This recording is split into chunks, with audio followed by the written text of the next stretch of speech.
Manusia Ular. Kisah ini adalah cerita fiksi yang bercerita tentang seorang manusia yang sedang bertobat dari kutukan ilmu hitam yang dia kuasai. Damar adalah seorang pria yang dulunya menguasai ilmu hitam dan bisa berubah menjadi ular yang besar. Tapi, setelah bertobat, ia ingin menyingkirkan kutukan itu. Satu-satunya cara adalah dengan melakukan kebaikan di dalam hidupnya. Setiap kali ia membantu seseorang, beberapa sisik ularnya akan copot, yang menjadi tanda bahwa kutukan di dalam tubuhnya semakin berkurang. Ia pun mengembara dari satu tempat ke tempat yang lain, mencari cara untuk menebus dosanya. Nah, bagaimana kelanjutan cerita ini? Mari kita simak bersama dan jangan sampai terlewatkan setiap episodenya. Silahkan di subscribe, like, and share. Selamat mendengarkan.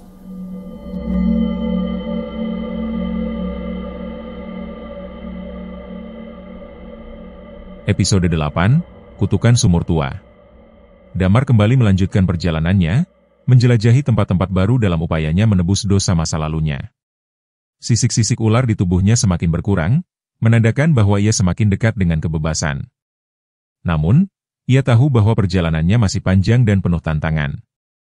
Hari itu, langkahnya membawanya ke sebuah desa kecil yang terletak di dekat hutan lebat. Begitu tiba, ia segera menyadari ada sesuatu yang aneh di desa ini. Udara di sekitarnya terasa lebih dingin dari biasanya. Penduduk desa menatapnya dengan wajah penuh ketakutan. Namun, yang paling mencolok adalah sebuah sumur tua di tengah desa, sumur yang tertutup rapat dengan kayu dan tali. Damar mendekati seorang pria tua yang duduk di depan rumahnya. "Maaf, Pak.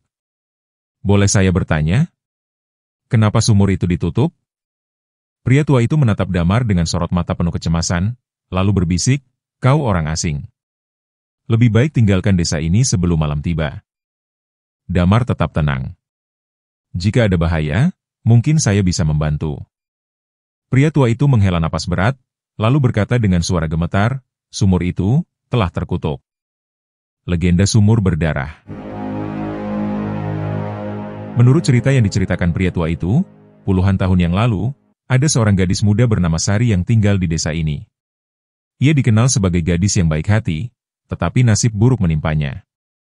Suatu hari, seorang dukun jahat datang ke desa, mengincar gadis-gadis muda untuk ritual ilmu hitamnya. Ia memilih Sari sebagai korbannya. Malam itu, dukun itu menyeret Sari ke sumur di tengah desa dan mengorbankannya di sana. Ia menjatuhkan tubuh gadis itu ke dalam sumur, dan sejak saat itu, sumur itu dikatakan menjadi angker. Orang-orang yang mencoba mengambil air dari sumur itu sering mendengar suara tangisan. Beberapa bahkan melihat bayangan Sari muncul di permukaan air. Namun, yang paling mengerikan adalah, setiap beberapa tahun sekali, seseorang akan menghilang di malam hari, dan keesokan paginya, sumur itu akan dipenuhi darah. Karena ketakutan, penduduk desa akhirnya menutup sumur itu. Tapi meskipun ditutup, kutukan itu tidak pernah benar-benar hilang.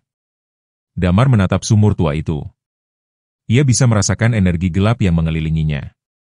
Jika benar ada roh yang terjebak di dalam sana, maka itu berarti gadis itu belum menemukan kedamaian. Ia memutuskan untuk menyelidiki lebih lanjut. Malam di desa.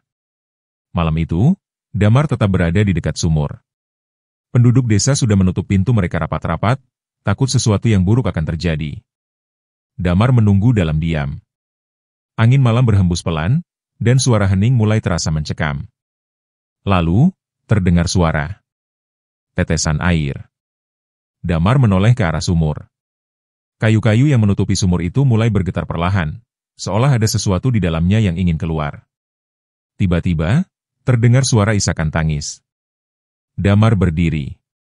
"Sari!" Tangisan itu semakin keras. Kayu penutup sumur bergoyang lebih kencang, lalu terlempar ke udara.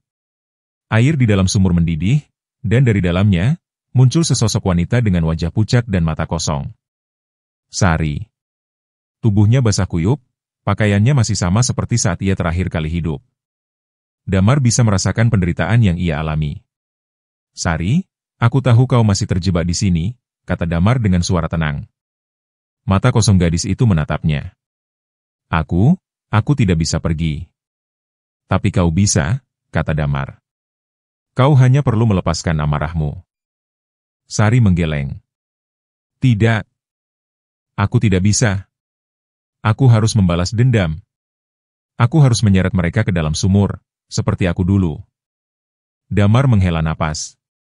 Gadis ini sudah terlalu lama dikuasai rasa dendamnya. Jika ia tidak bisa meyakinkannya, maka ia harus menghadapi kekuatannya. Dan saat itulah, tubuh Sari tiba-tiba berubah. Wajahnya menjadi lebih menyeramkan, rambutnya menjuntai panjang, dan dari mulutnya, terdengar suara melengking yang menggetarkan udara. Ia melayang ke arah Damar dengan kecepatan tinggi. Pertarungan melawan roh pendendam. Damar melompat ke samping, menghindari serangan pertama. Namun, Sari bergerak dengan kecepatan luar biasa. Tangan dinginnya hampir mencengkram leher Damar, tetapi ia berhasil menghindar tepat waktu. Damar tahu bahwa ia tidak bisa mengalahkan Sari hanya dengan kekuatan fisik. Ia harus menemukan cara untuk membebaskan jiwanya. Sambil menghindari serangan, Damar merogoh kantong kecilnya dan mengeluarkan segenggam bunga melati, bunga yang sering digunakan untuk menenangkan roh penasaran. Ia melemparkan bunga itu ke udara dan mulai membaca doa yang pernah diajarkan oleh seorang biksu tua kepadanya. Cahaya keemasan mulai menyelimuti area sekitar mereka. Sari menjerit kesakitan, tetapi Damar tidak berhenti. Ia menatap Sari dengan lembut. Sari, kau sudah cukup menderita. Lepaskanlah. Sari terdiam. Perlahan, wajahnya mulai berubah kembali ke bentuk aslinya. Tubuhnya tidak lagi menyeramkan. Ia terlihat seperti seorang gadis muda yang tersesat. Air mata mengalir di pipinya. Aku hanya ingin pulang, bisiknya. Damar mengangguk. Sekarang, kau bisa. Dengan satu helaan napas terakhir, Sari tersenyum, dan tubuhnya perlahan-lahan menghilang, menyatu dengan angin malam. Kutukan sumur itu akhirnya berakhir. Damar menatap ke tanah, dan seperti yang sudah ia duga, satu sisik lagi jatuh dari tubuhnya. Ia semakin dekat dengan kebebasan. Keesokan paginya, penduduk desa keluar dari rumah mereka dan menemukan bahwa sumur tua itu tidak lagi menimbulkan aura mengerikan.